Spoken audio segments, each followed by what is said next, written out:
Oilers, you got a great offense with Connor McDavid. So I have them sweeping them.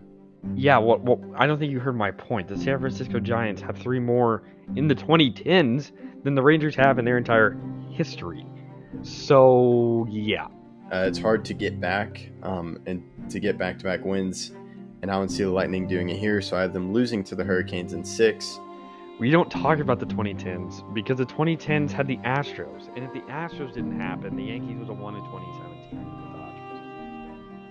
Dodgers. He was close to Frank Reich, and they want Frank Reich back, so that's what they got. It's their discount Frank Reich. Kaprizov and the rest of this crew, Jordan Greenway, who doesn't get enough props. He definitely is somebody who needs to be mentioned more. Hi, this is Julie Dobbs. You're listening to Outsiders Opinions with Kevin and Austin. What's up, y'all? Welcome to our NHL Opinions of the Week. I'm Kevin, and I'm joined by the man that I'm looking for answers from this man, Austin. What is up with Kane? We were talking about this before, and I'm just like, why happens if we just talk about what's up with Kane? Because it's a really rough time in NHL, but it's also because of Kane. And I'm shocked. Why hasn't someone offered him, or why hasn't he taken an offer yet? Yeah, it's a great question, Kevin. I honestly don't know, and we were talking about what video we wanted to do for the NHL because we're waiting for other stuff to happen, but it really came down to, well, if we're waiting because of Patrick Kane, like Kevin suggested, why don't we just talk about him? I was mentioning the fact that the Bruins have lost 2 of my favorite players in Bruins history, and then we also traded away Taylor Hall early this offseason. Bergeron and Krejci retired. But if we had added Kane, I wouldn't feel as sad about it because the additional scoring kind of makes up for the loss in defense that we would lose with Bergeron and the kind of loss in offense we'd lose with Taylor Hall and Krejci. We go more of an offensive route. But with him not making any decisions yet, and he has the right to take his time, but we are wondering, why is it taking so long? Yeah, and my thing is, it feels like a long time to be on the market for someone of Kane's. You said pedigree, so I'm going to steal that from you. I know he struggled in the playoffs last year, but still, he's only 34. He may be 35 this year, but for a team competing like the Bruins, why not sign him and offer him a deal? And it just seems when a guy's been on the market this long, someone is misjudging the market. Yeah, and that could be either GMs or Patrick Kane. I feel like Kane is definitely still worth a pretty heavy value. He's a great player, and even though he did struggle in the postseason per his averages, he still had 6 points in 7 games. So it's not like he was extremely poor. It's just that we usually expect more than that, and the fact that he only had 1 goal in the playoffs definitely impacts his rankings for some people. But I feel like either one of 2 things is really happening. Either Kane is expecting a lot more money that he's going to receive, or he's just taking a vacation and is not really worried about where he goes at this time. Yeah, and another thing, I just pulled up Patrick Kane's stats. I'm not going to go into plus minus, but I'm looking at games played. Last year, 73. Year before, 78. Dipped down to 56 in 2020-21. But that was a shortened year. Wasn't it? Oh, yeah. Okay. So, yeah, and then you got 70, 81, and then... By the way, you say 56. 56 is every game. He played every game really? that year. Okay, then yeah. So he played every game. And I feel you can miss some games. And 73, I think he took some games off when he was figuring out, like, the Chicago to New York. I feel 70 games is good. Like, you're missing 12 games, especially in the NHL when everyone's playing hurt. Yeah, and if you go back to he's basically played every game for a good portion there. So 27 years old in 15-16, 82, missed 1 game in 18-19, but then played every game in 19-20 with 70 because that was a shortened year. Okay. Played every game in 20-21, that was a shortened year. And then missed 4 games and then missed 9 games. You're not really missing all that many games for a player of his caliber. And it also is just surprising that no one wants that continuous production. It's not something he hasn't really had a major fall off. I know last year, for the first time in his career in a very long time, he had below a point per game, but 57 points in 73 games is nothing to scoff at. Yeah, I agree. And I know he was traded from the from Chicago, but why? It was because Chicago was terrible, and they're like, yeah, we should get something for you, and he formed a super team, or what was, I would say, a super team in New York. And I'm surprised New York doesn't want to sign him back.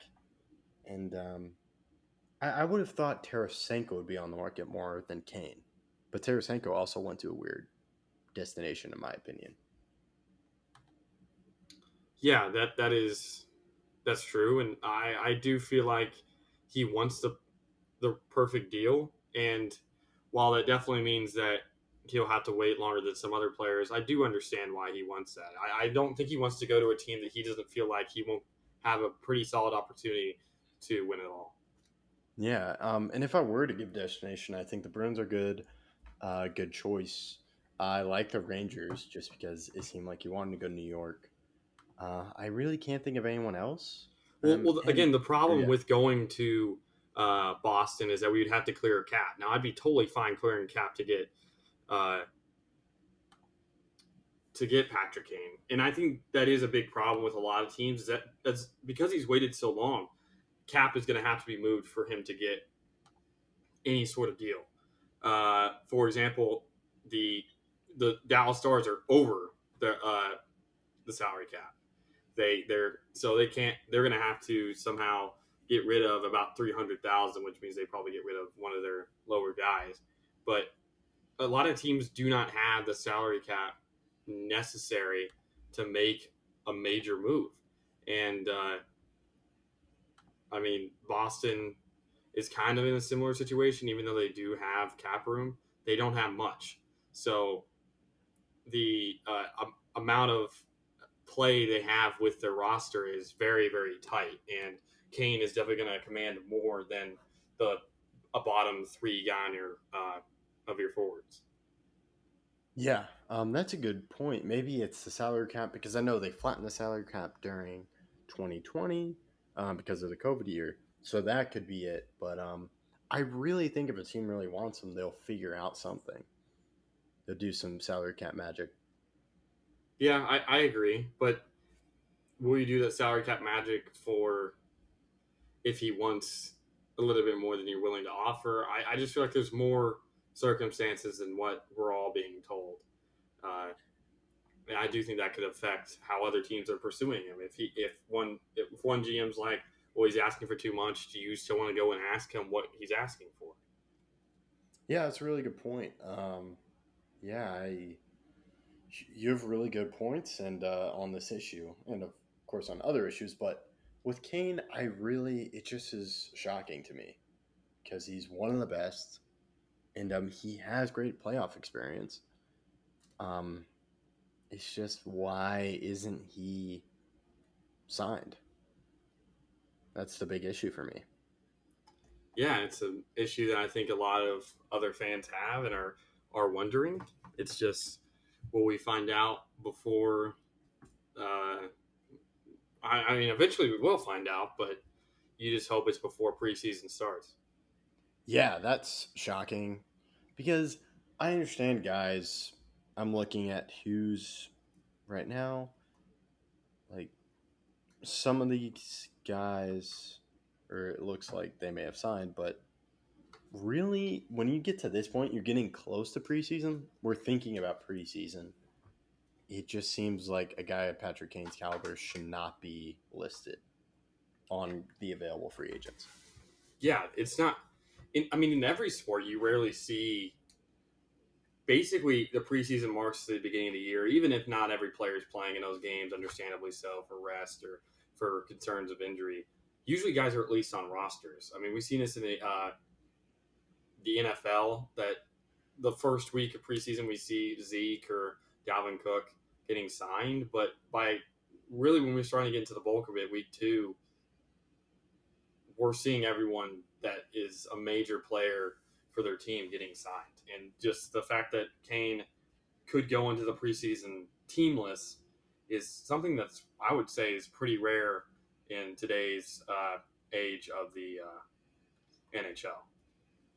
Yeah, I agree. And yeah, I almost want to compare Kane to the running back issue we saw, but I feel that's very disrespectful to Kane.